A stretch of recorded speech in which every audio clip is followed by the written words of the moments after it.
capítulo 15 de Marcos, verso de número 21. E eu queria falar com você sobre 4 maneiras da gente enfrentar o sofrimento.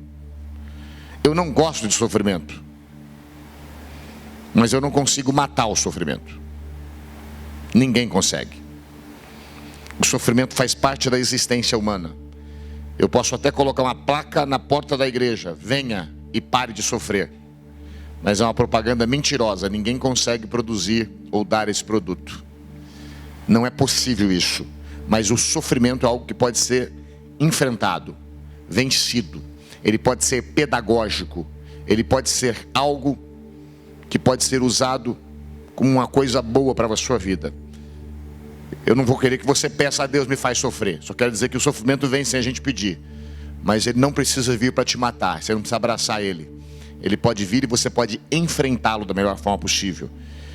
E sempre que a gente está sofrendo, a gente fala: essa é minha cruz. E é errado dizer isso, porque a cruz é um lugar de redenção.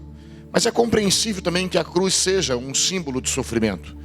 Porque não existia morte mais horrenda do que a morte de cruz. Era mais do que pregos nas mãos. Existia ali toda uma situação em que o ser humano era afrontado em todas as áreas. Ele era afrontado emocionalmente, porque ele passava vergonha. Era uma morte maldita. Ele era afrontado fisicamente, porque todo o seu corpo era dilacerado, machucado, ferido, rasgado. Era extremamente dolorido.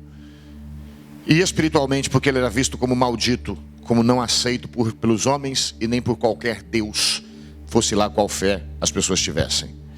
Então, a cruz era símbolo de sofrimento. E esse texto que a gente vai ler aqui, nós vamos ver 4 pessoas que carregam a cruz. E 4 pessoas que têm 4 atitudes distintas. E essas atitudes devem ser, ou precisam ser, as atitudes que eu e que você precisamos ter. Essas 4 pessoas, de alguma forma, elas personificam a cada um de nós. E a resposta que nós damos para alguns momentos de sofrimento da nossa vida. Vamos ler o texto. Capítulo 15, verso 21. E obrigaram a Simão Cirineu, que passava, vindo do campo, pai de Alexandre e de Rufo, a carregar-lhe a cruz. E levaram Jesus para o Gólgota, que quer dizer lugar da caveira. Deram-lhe a beber vinho com mirra, ele porém não tomou. Então o crucificaram e repartiram entre si as vestes dele, lançando-lhe sorte para ver o que levaria cada um. Era a hora terceira quando o crucificaram. E por cima estava escrito em epígrafe: a sua acusação, o rei dos judeus. Com ele crucificaram 2 ladrões, um à sua direita e o outro à sua esquerda. E cumpriu-se a escritura que diz: com malfeitores foi contado. Os que iam passando blasfemavam dele, meneando a cabeça e dizendo: ah, tu que destrói o santuário e em 3 dias o reedificas, salva-te a ti mesmo. E descendo da cruz, de igual modo, os principais sacerdotes, os escribas, escarnecendo entre si, diziam: salva os outros, a si mesmo não pode salvar-se. Desça agora da cruz, ó Cristo, o Rei de Israel, para que vejamos e creiamos. Também os que com ele foram crucificados o insultavam. Ore a Deus. Pai, em nome de Jesus, usa a tua palavra para falar ao nosso coração e ministra ao nosso interior. É o que eu te peço, em o nome de Jesus Cristo. Amém. Amém. Eu não sei como é que seria a vida humana sem o sofrimento. Não sei se a gente... Como é que seria um paraíso só de coisa boa? Um dia o céu vai ser assim. Apocalipse fala que uma multidão vai chegar no céu, e essa multidão, ela não é originária de lugares maravilhosos da terra. Não fala que vieram de palácios, de países maravilhosos, mas dizem que todos eles vieram de uma única situação. Vieram de um tempo de tribulação. E tribulação aqui não é aquele tempo histórico pelo qual a igreja vai passar antes da volta de Cristo, mas a tribulação que ele está dizendo ali é de um mundo de sofrimentos. Eu não quero hoje, ao falar sobre este assunto, te mandar embora depois cabisbaixo, vencido, derrotado, de forma alguma. Pelo contrário, eu quero que você saia daqui com a consciência de que a vida ela é constituída de prazeres, mas ela também carrega consigo algumas dores. E a gente não precisa fazer da dor ou do sofrimento uma bandeira estampada no nosso rosto. Mas nós não podemos ignorar o fato de que viver dói. De que viver às vezes é pesado. De que viver às vezes é complicado. Eu adoraria te dizer e fazer uma oração forte por você, se é que existe oração forte. E dizer, vai e não sofra mais. O que eu posso falar é, vai e não peques mais. E Jesus falou, mas vai e não sofras mais. Não é possível. A gente sofre por diversas causas. A gente sofre por amor. Não é verdade? Há algum tempo atrás eu fui pregar num acampamento e tinha lá uma criança de 12 anos. Para mim uma criança ainda, né? Chorando. Eu falei, meu Deus, deve ter perdido o pai. Eu acho que a mãe está nas últimas. Eu perguntei, filha, quantos anos você tem? Ela disse 12 para 13. Eu falei, e que agonia na alma é essa? Que olho molhado é esse? Que coração batendo tão forte é este? E ela disse, ele não me quer. Eu achei bonitinho, mas eu não consegui compartilhar da mesma dor que ela, porque eu falei, coitadinha, ela não sabe que ela ainda terá que passar várias vezes essa mesma dor. Falei bestagem? E o pior é que existe um adágio, uma palavra que diz assim, que a dança do amor ou da dor só você pode dançar, não me chame para dançar no seu lugar. Porque dor de amor e dor de dente só você sabe, só sabe quem sente. É ou não é? Eu até posso querer compactuar com você, dizer, puxa, que dor, olha que coisa. Mas eu não consigo sentir. Porque ali é o meu pensamento, que menina mais bestinha, tadinha. Por que sofrer por isso? Mas eu me lembro que eu também sofri. A gente sofre por amor. A gente sofre por razões desconhecidas. De repente você levanta um dia sofrido, sofrendo. E no dia seguinte o sofrimento não vai embora, você busca uma causa, não tem causa não. É uma dor que invade a alma, uma agonia, uma angústia, é um tormento, não é não? Você manda embora achando que é demônio, mas também não é demônio. Você manda embora, toma um negócio para ver se é um copo de água com açúcar, para ver se coisa. Como um chocolate para ver se é coisa, também não coisa não. Como um dia comer bom, também não. Fica ali, não tem assim? Umas tormentaçãozinhas assim de vez em quando, umas agoniazinhas que vem.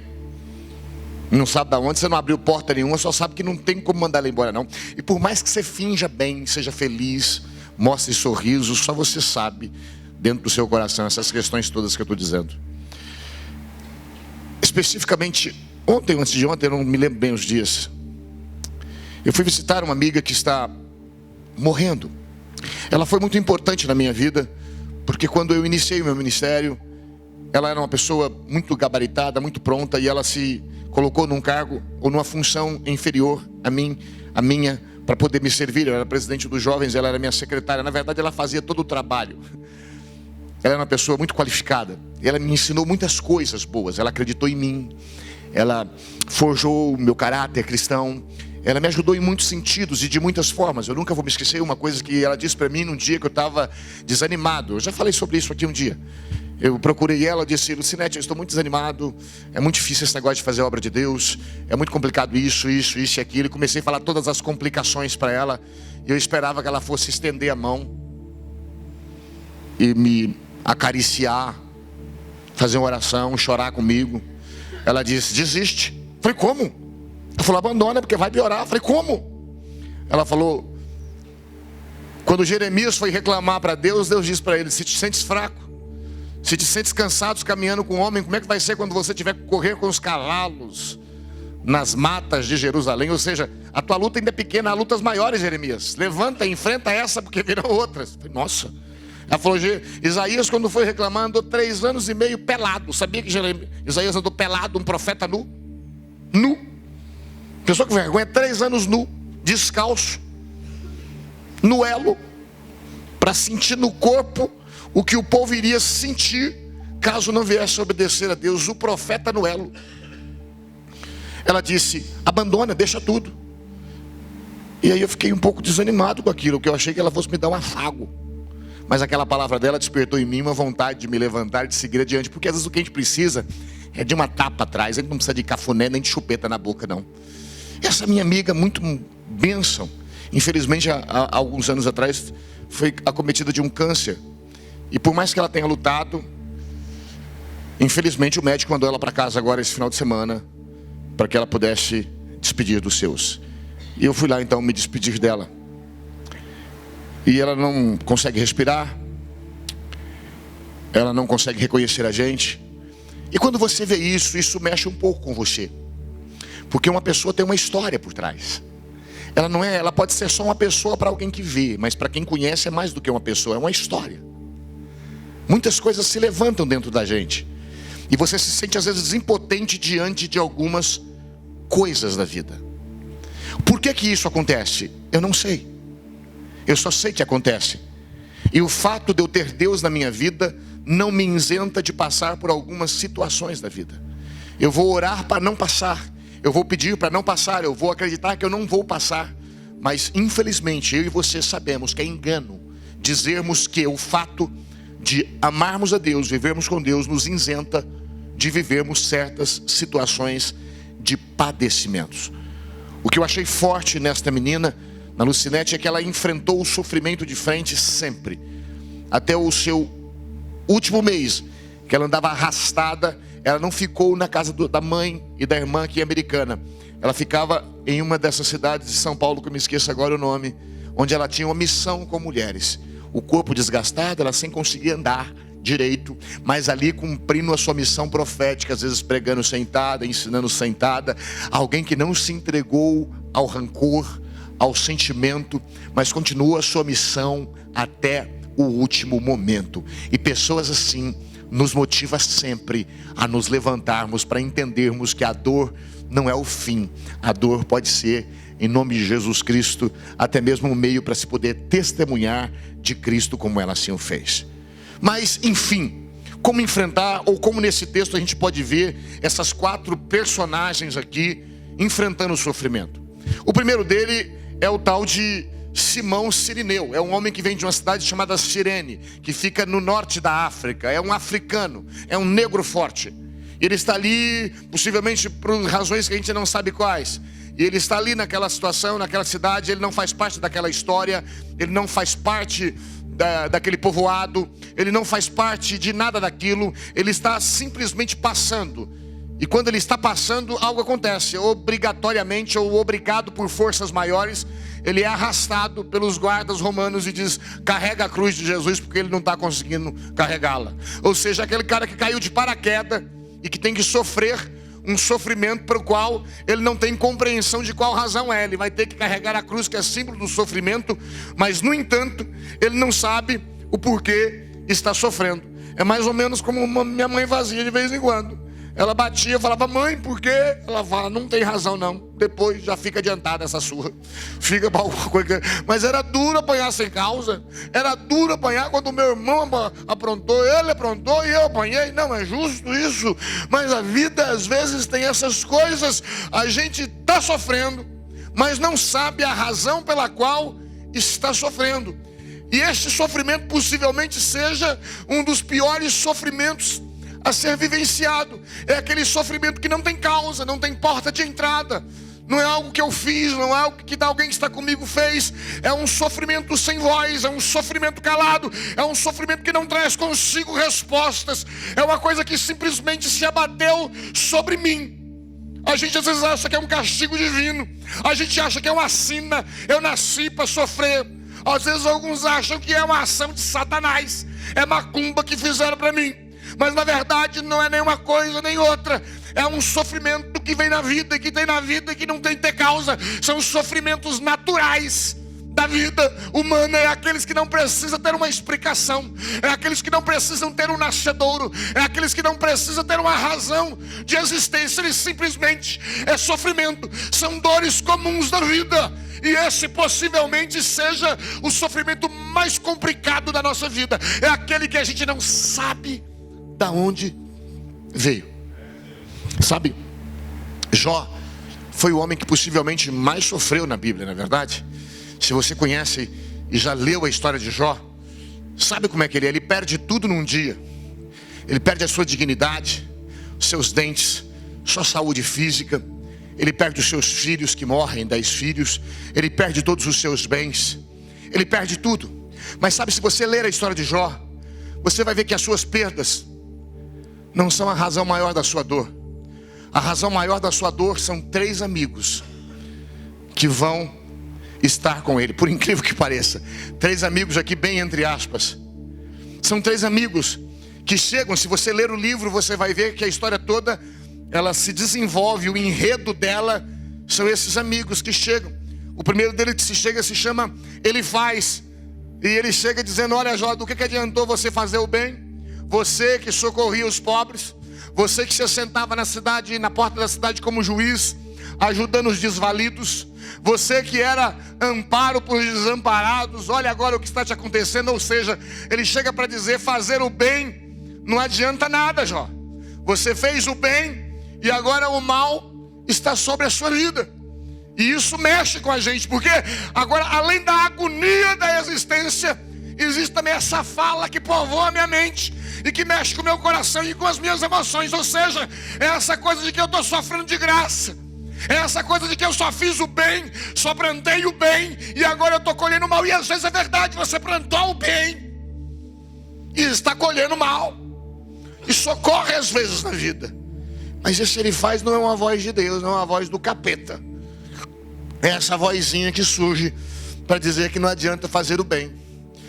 Este sai e entra um outro chamado Bildade. Esse Bildade é um pouco pior. Ele fala: Jó, a razão do seu sofrimento é o seu pecado. Você diz que você é um homem justo, mas você é orgulhoso. Você é um homem que não sabe, isso tudo é razão dos seus pecados. São ações e atitudes suas que você teve no passado e que agora se transformaram nisso que você está vivendo. Então imagina você sofrendo, tendo perdido tudo, e alguém dizendo que você está assim e chamando você ainda de orgulhoso, de alguém prepotente, de alguém colocando em você essas qualificações terríveis. É esse amigo Bildade que chega para dizer que a sua dor é oriunda de um sofrimento seu, de uma coisa que você fez de mal, de uma coisa que você fez de ruim. Ele vai embora e vem um que se chama Eliú. Ele diz: Jó, Deus é muito alto, Deus é inacessível, Deus é inatingível. E ele mais ou menos que está desanimando Jó de poder orar. Ele está dizendo: por mais que você ore, a mão dele não te alcança. Por mais que você ore, o poder dele não te toca. Por mais que você ore, alcançá-lo não é para qualquer um, só alguns conseguem. Então esses 3 amigos vêm para gerar a tormenta maior de Jó. E o sofrimento de Jó é esse sofrimento sem explicação, sem razão. Porque nós hoje sabemos porque Jó sofreu, mas Jó, quando sofreu, não sabia. Faz sentido para você que eu estou falando ou não?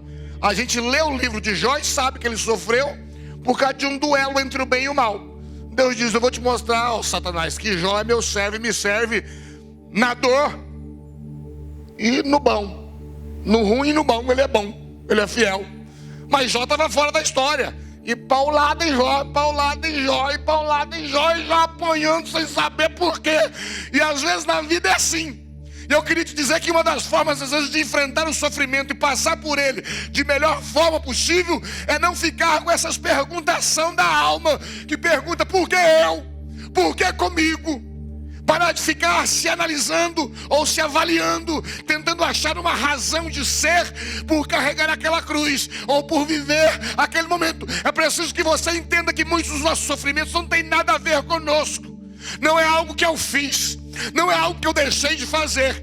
Simplesmente é uma contingência da vida humana, faz parte da existência humana. Eu gostaria que você morresse saudável, mas possivelmente alguma dor você vai sentir. Alguém aqui nunca sentiu dor nenhuma na vida? Se nunca sentiu é porque tem lepra. O leproso não sente dor, sabia disso? Ele vai perdendo as partes do seu corpo. É verdade. E a dor nem sempre precisa ser algo maligno. Ela pode ser um anúncio de alguma coisa que não está bem em você. O que eu quero dizer é que o sofrimento de Simão Cirineu é um dos piores sofrimentos, porque é um sofrimento calado. E sabe como é que ele enfrenta? Ele enfrenta sem buscar respostas. Então eu queria te animar hoje. Se você está sofrendo em alguma área da sua vida, não fique buscando respostas. Não fique tentando achar canais ou caminhos pelos quais o sofrimento possa ter vindo. Simplesmente carregue a cruz. Segue adiante.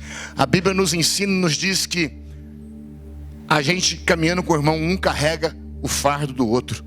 Às vezes é isso, é eu me colocar do lado de alguém para carregar o fardo dele. Esse é um tipo de sofrimento que às vezes dói na alma da gente.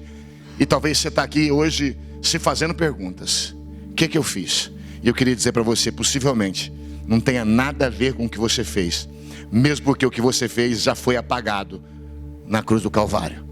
A Bíblia fala que o Senhor Deus não tem nada para fazer na sua vida, porque Ele já perdoou os seus pecados, Ele já sarou a sua alma, Ele já trabalhou na sua vida. Simplesmente o que você está vivendo possa ser simplesmente um sofrimento natural da vida. O outro sofredor, ou a outra pessoa que enfrenta o sofrimento, é o bom ladrão. Eu não sei se a gente pode chamar de bom ladrão, mas a tradição católica chama de bom ladrão. Então a gente chama de bom ladrão porque ele chama de bom ladrão. E também dá a ele um nome que chama-se Dimas. Ele é o bom ladrão, ele é o ladrão que fala bem de Jesus. Ele é ruim porque é ladrão, mas é bom porque é bom em relação a Jesus. O bom ladrão é Dimas, é o homem que tem uma alma redimida. É o homem que reconhece a razão pela qual ele está na cruz. Ele reconhece a razão do seu sofrimento. Em outro evangelho, ele diz para o mau ladrão: nós estamos aqui porque fizemos por onde? Roubamos. Mas ele nada fez. Então ele reconhece a causa do seu sofrimento, a causa da sua cruz. E muitas vezes eu e você precisamos, como Dimas, o bom ladrão, reconhecer as causas que são claras do nosso sofrimento. Se no caso de Simão não há causa, muitas vezes há sofrimentos na nossa vida, os quais têm causas. E essas causas, elas não são por nós ignoradas, elas são reconhecidas porque elas são muito claras dentro de nós. E é preciso reconhecer, em vez de se levantar na sua pomposidade de orgulho e dizer: não sei por que eu estou sofrendo, ele fez pior do que eu. É bom levantar e entender que o meu feito me atingiu, o meu feito gerou esse caos, o meu feito, a minha responsabilidade, minha única responsabilidade gerou isso que eu estou vivendo. E eu não vou culpar ninguém, eu vou assumir o meu feito. Dimas, ele reconhece a razão do seu sofrimento, a razão da sua cruz. É o que ele diz: ele nada fez, mas nós fizemos.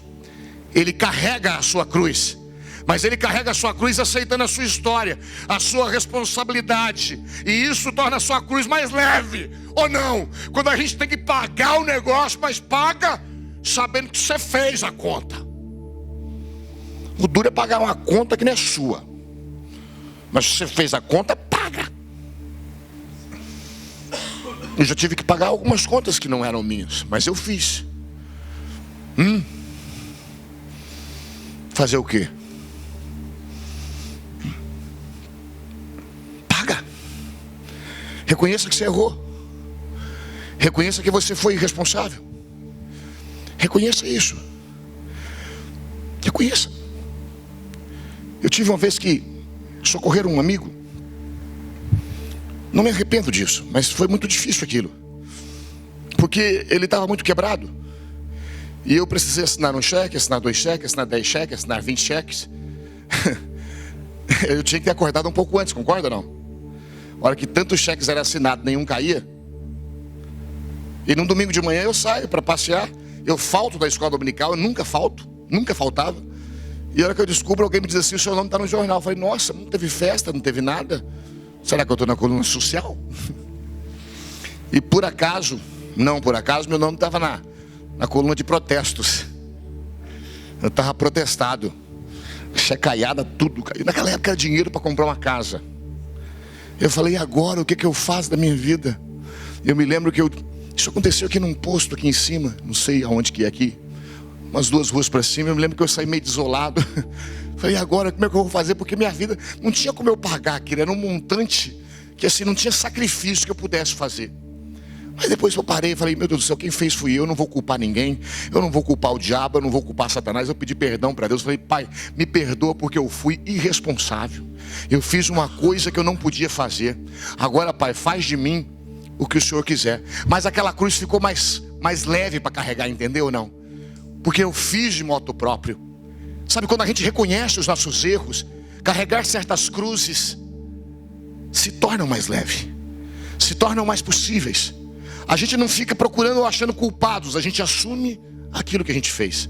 Graças a Deus, miraculosamente, a pessoa em pouco tempo pagou tudo aquilo e meu nome ficou limpo de novo. É claro que sujou novamente por uma questão quase igual. Mas, enfim, a gente não toma vergonha na cara. E eu não quero que você faça o que eu estou falando aqui. Haja diferente. Sabe, eu tive depressão uma certa vez. Falei já aqui algumas vezes. E tive 3 anos e meio mais ou menos disto. E é uma doença terrível. E o que me ajudou a sair do meu processo de cura, iniciar o meu processo de cura, foi achar as minhas responsabilidades. Porque até então os meus olhos só enxergavam o que haviam feito comigo. Mas eu nunca enxergava o que eu havia feito comigo. Porque alguns dos nossos erros, eles são travestidos de bondade. É o pai que é bom demais e cria um filho bênção. Problema.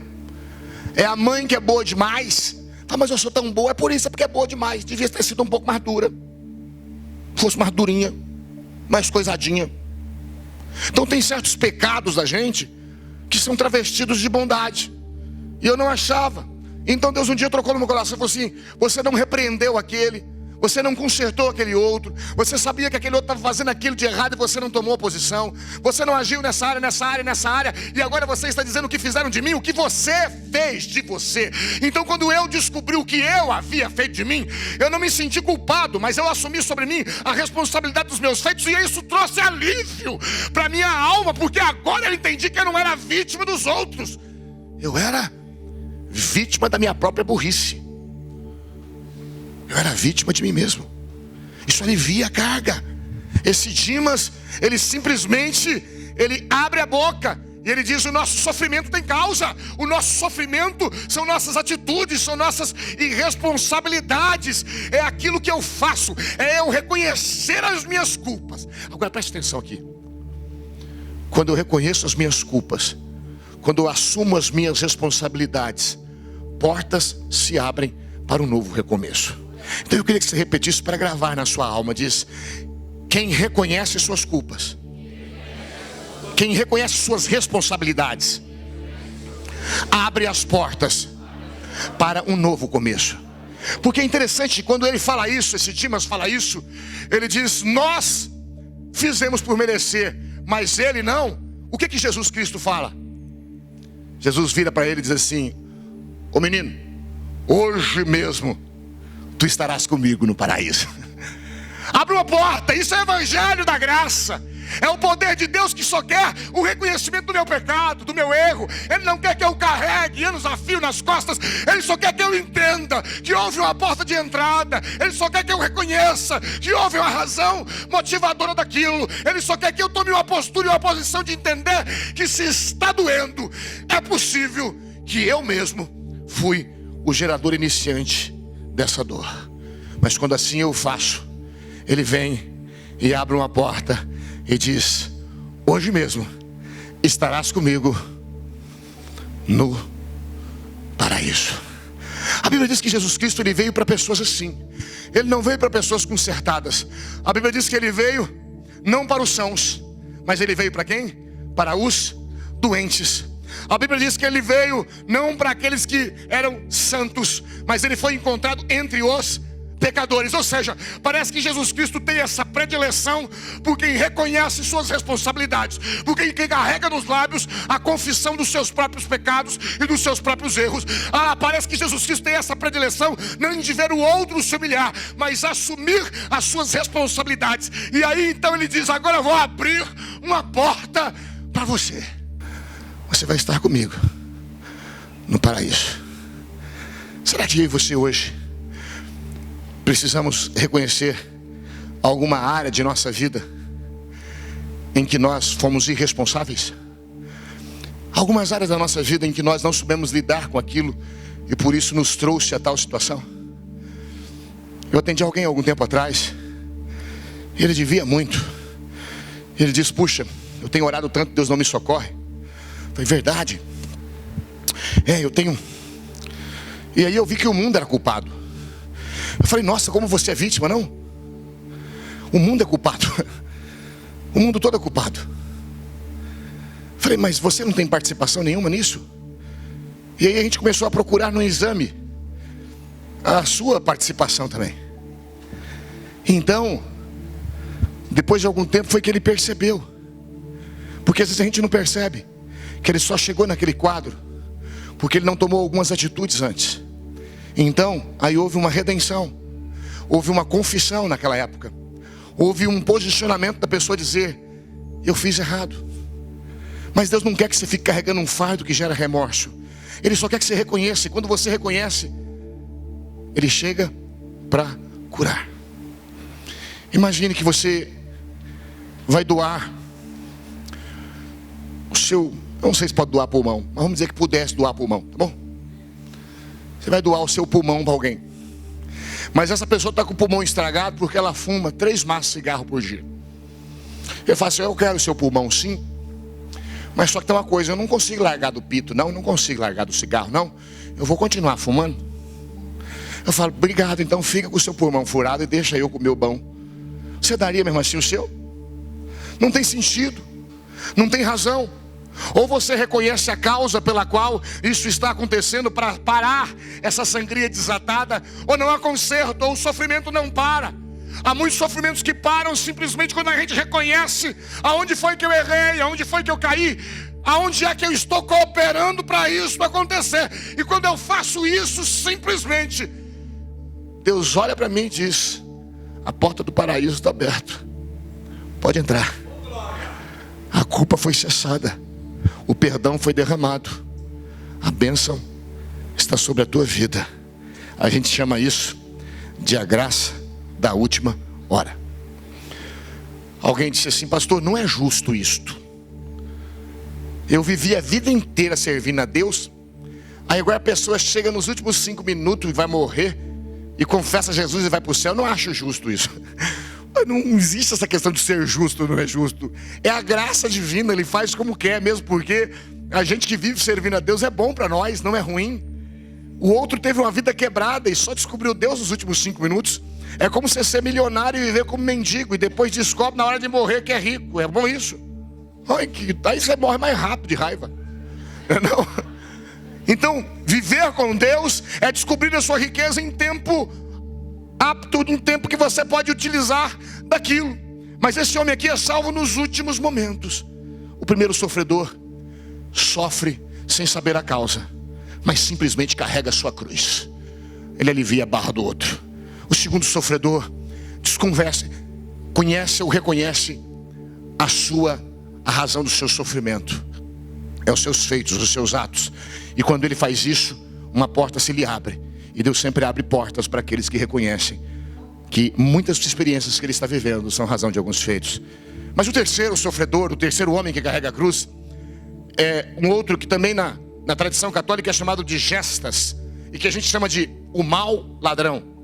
Ladrão todos são mau, mas esse é mau porque ele é mau a vida toda, ele morre mal, e quando ele está morrendo ele piora, ele fica mais mau ainda. Porque é o ladrão que não reconhece o seu erro. É o ladrão que é tomado por um absinto e por uma amargura de alma que não cessa nunca. É o ladrão que em outro evangelho diz para Jesus também: porque que não salva-te a ti mesmo? O cara carrega uma história de dor, o cara carrega uma história de roubo, o cara carrega uma história destruída, mas mesmo na cruz não se enxerga, mesmo no sofrimento não se enxerga. Ele lança de si mesmo a amargura, ele vomita no outro o seu absinto, ele joga no outro os seus desencontros. É aquele tipo de gente que sofre, mas ele diz: eu não vou sofrer sozinho, eu vou derramar o meu sofrimento em alguém.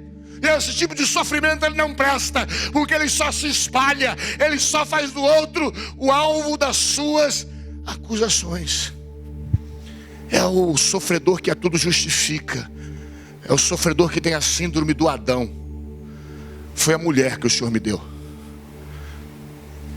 É o sofredor que não reconhece o seu erro. Ele morre abraçado no seu orgulho. Ouça aqui: quem não consegue vencer a sua própria vitimização passa a projetar nos outros a sua sorte, e passa a assumir o papel de acusador e despeja suas trevas sobre os outros.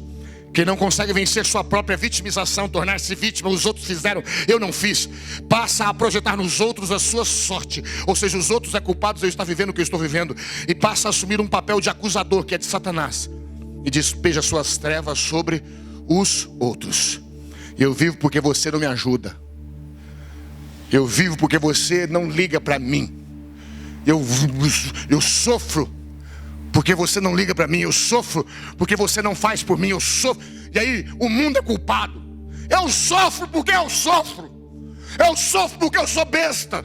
Eu sofro porque eu sou amargo. Eu sofro porque eu sou dono de atitudes que me levam ao sofrimento. É preciso abandonar a vitimização e assumir nossos próprios atos que nos levam aos buracos onde estamos. É só assim que Deus pode nos tirar de lá. Mas esse homem não morre assim. Pensa comigo, por favor. Ele está na cruz. Ele está sofrendo. Mas mesmo em meio ao seu sofrimento, ele vomita nos outros o seu amargor, a sua amargura, o seu absinto, a sua revolta. E ele morre pior do que viveu. Porque até então ele era só ladrão e mau. Mas agora ele é ladrão, mau e amargo, que se revolta contra Jesus. E tem gente que é assim, que é do tal ditado: eu dou um boi para não entrar numa briga, mas depois que eu estiver nela, o sangue estiver quente, eu estiver sofrendo, eu dou uma boiada para não sair dela. Você não pode ser esse tipo de pessoa, em nome de Jesus Cristo. Você tem que ser do tipo que dá uma boiada para não entrar, mas para sair, até com a niquinha só você sai. A gente não está aqui para viver assim. A gente está aqui para viver uma vida leve e abençoada em nome de Jesus Cristo. Esse gestas é o sofredor que sofre fazendo os outros sofrer. Eu sofro, mas eu vou ser um encosto. Eu vou ser um peso. Eu vou ser uma pedra para alguém carregar. E se você lembrou de alguém agora, esqueça. É você que não pode ser assim. Amém, querido? É você. É você. Não seja como Gestas. Não seja como o mau ladrão. O homem que abraça a sua maldade, mas não consegue enxergar no outro a sua bondade. Por fim, existe o quarto carregador de cruz, que é Jesus.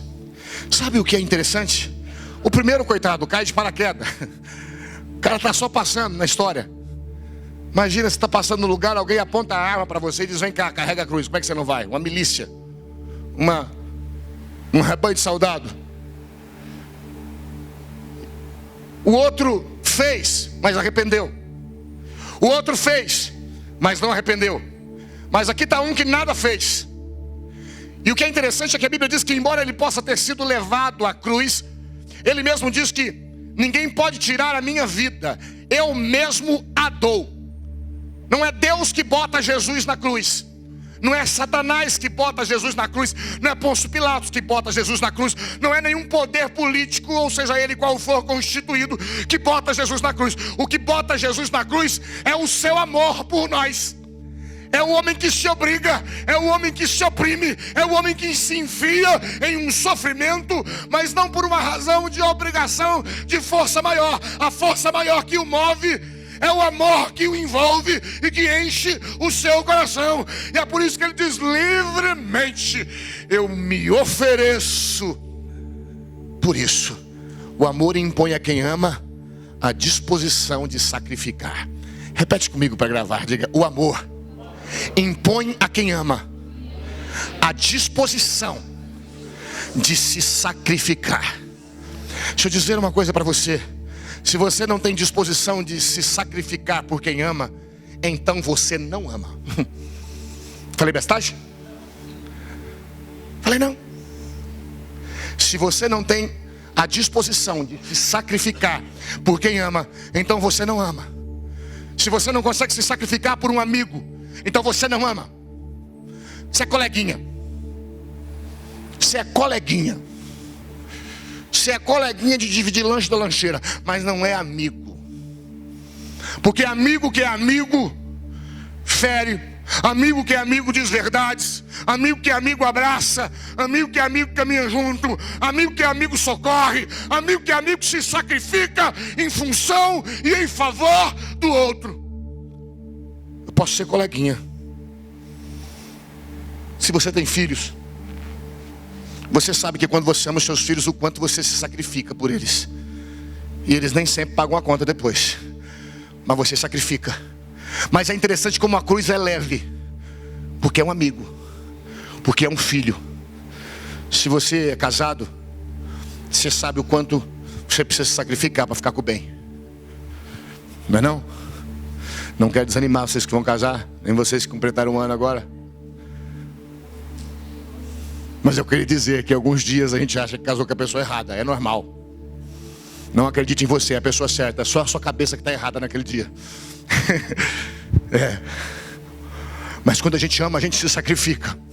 A gente anda o segundo passo. A gente aceita o defeito do outro. A gente encolhe a tortuosidade do outro. A gente faz vista grossa para isso e para aquilo. Porque é um amor dentro da gente que não sente a dor e nem o peso da cruz que se carrega. É um amor apaixonado. É um amor que envolve a alma. É um amor que enche o coração. É um amor que os nossos pais têm por nós. Quem ama a sua igreja se sacrifica por ela. Se você só vai quando dá, só faz quando dá, não ama. Você usa isso para com qualquer pessoa. Você já viu como os nossos pais carregam cruzes por nós? Carregam sofrimentos por nós, mas eles não sentem. Olha o caso dessa mãe, eu contei hoje de manhã. O marido a deixou, ela tinha 4 filhos. A mais velha tinha 6 ou 7 anos. Não tinha creche. E ela precisava ficar em casa cuidando das crianças. O que ela ganhava era o suficiente para pagar o aluguel dos 2 cômodos de barraco e para comprar arroz e feijão. A questão é que não dava até o fim do mês. Sabe quando você tem 4 crianças, você descobre que elas comem bem, elas bebem leite.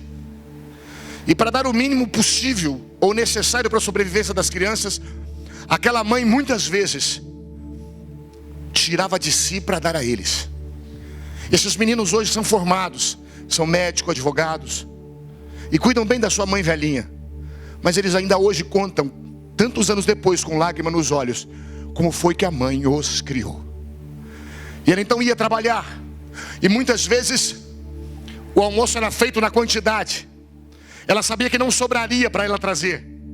Então muitas vezes ela deixou de almoçar para embrulhar o seu almoço e trazer e dividir com os 4 filhos à noite. E ela ia para um canto e chorava enquanto os filhos comiam. Mas sabe, se você conversar com ela, ela não vê aquilo como pesado. Ela não joga catiça no marido que foi embora. Ela não culpa o mundo. Ela simplesmente assume a sua cruz e não vê o peso dela, porque aqueles meninos cresceram forte, gordinho, abençoado, viraram doutor, viraram gente. A dor pariu filhos que salvam o mundo. É esse o amor de Cristo. É esse o amor que torna a cruz aceitável. Não há sofrimento quando o amor é maior. Não há sofrimento quando a alma é tomada por esse amor apaixonante que redime. Em nome de Jesus Cristo. Em nome de Jesus Cristo. Aleluias. Aleluias. Aleluias. Tem uma jovem que está fazendo o seu 2º ano de faculdade. Era o seu sonho de vida. Ela tentou passar nas federais, mas não conseguiu. Então, em um momento, quando ela estava quase desistindo, a avó chegou para ela e disse: eu deixo de pagar a minha Unimed para pagar a sua faculdade. Você acha isso normal? Para quem ama, sim. E a avó simplesmente deixou de pagar a sua Unimed. E a avó começou a pegar a fila do SUS. E a avó teve que ir nesse posto do Piracicamirim algumas vezes. Mas a sua neta fez e está fazendo a sua faculdade. Sabe por quê? Porque quando a gente ama, a cruz não é pesada. A cruz não é pesada. Ela é um meio pelo qual se produz algo. Ela é um caminho pelo qual se produz algo. A minha mãe gemeu anos nos joelhos orando por nós. Éramos para ela uma cruz, mas não éramos pesados, porque ela nos via salvos e redimidos. Portanto, não abrace o seu sofrimento. Se ele é movido pelo amor, como o de Jesus o foi, a sua cruz não tem peso. A sua cruz, ela é um meio de parir alguma coisa boa. Você se lembra de Jacó? Jacó é aquele homem que apaixonou-se por uma mulher chamada Raquel. Nunca vi tamanha paixão. Apaixonou-se de tal forma que o seu sogro, chamado Labão, que é só trocar a palavra e botar ladrão, porque é o que ele era, o escraviza por 14 anos trabalhando de graça por 2 filhas. Mas ele trabalha 7 anos por Raquel, 7 anos por Lia. Mas ele trabalha 7 anos não é um dia, 7 anos não é uma semana, não é um mês. 7 anos são 7 anos. É muito tempo, não é não? Se você tinha 23, quando termina está com 30. Sem dar um beijo, sem tocar nela, só olhando com o olho quando ela ia buscar água. Vai ser minha um dia. Vai ser minha um dia. Mas enquanto isto, nada. Agora eu quero que você ouça uma palavra que Jacó disse. Ele diz assim: e foi como se fosse por um dia, pelo muito que a amava. Eu quero repetir para você pegar direito isso. Esses 7 anos que ele trabalhou, é dito assim: e foi para ele como se fosse os 7 anos por um dia. Pelo quê? Pelo muito que a amava. E foi assim que Jesus Cristo fez. Ele veio para os que eram seus, mas os seus não o amaram, não o aceitaram. Os seus na verdade o acusaram. Os seus na verdade o julgaram. Os seus na verdade o sentenciaram. Os seus na verdade o ignoraram. Mas mesmo assim ele oferece-se como um sacrifício. Ele não vê no sacrifício um sacrifício, mas uma causa de redenção, uma causa de levantar o caído, uma causa, uma forma de dar esperança ao desesperado, uma forma de rasgar o véu do templo, uma forma de fazer o caminho do céu acessível a qualquer um que assim o desejasse. Por isso hoje eu quero terminar te animando e te motivando. Talvez de alguma forma alguma coisa te faça sofrer. Há sofrimentos que não há causas.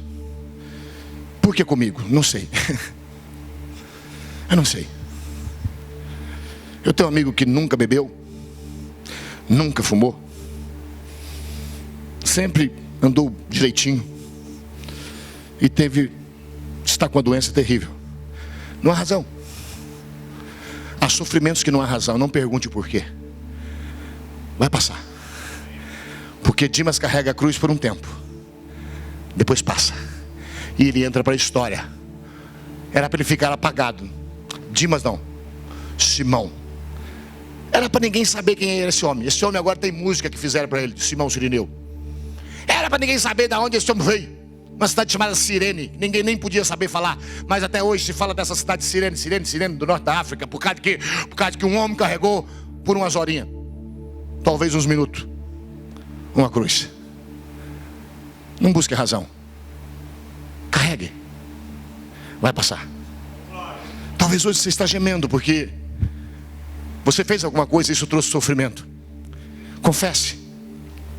E isso vai passar. Mas não faça como o terceiro, como o ladrão mau. Não abrace a sua amargura, porque senão não vai passar. Você vai com a cova com ela. Mas se tem alguém que você precisa copiar hoje, que nós precisamos copiar, é Jesus. Está doendo? Que seja por uma causa maior. A sua cruz não é pesada quando é por amor, quando é por uma causa maior, quando é com o objetivo de uma chegada. Não reclame. Não reclame. Não reclame. Continue. Siga em frente. O Senhor vai te dar forças no meio da sua jornada. Amém, queridos? Pastor, como é que você resumiria? Como é que você deve enfrentar o sofrimento? Sem pergunta, assumindo suas responsabilidades, buscando perdão, abandonando a amargura e o ressentimento. A gente se enfrenta a ele com amor, sabendo que é como mãe que gesta um filho. Vai doer, mas quando nascer, vai nascer um meninão de 5 quilos que vai ser uma bênção em nome de Jesus. Amém. O amor, quando é amor, não dói sacrificar. Não dói. Não dói. Vamos ficar em pé.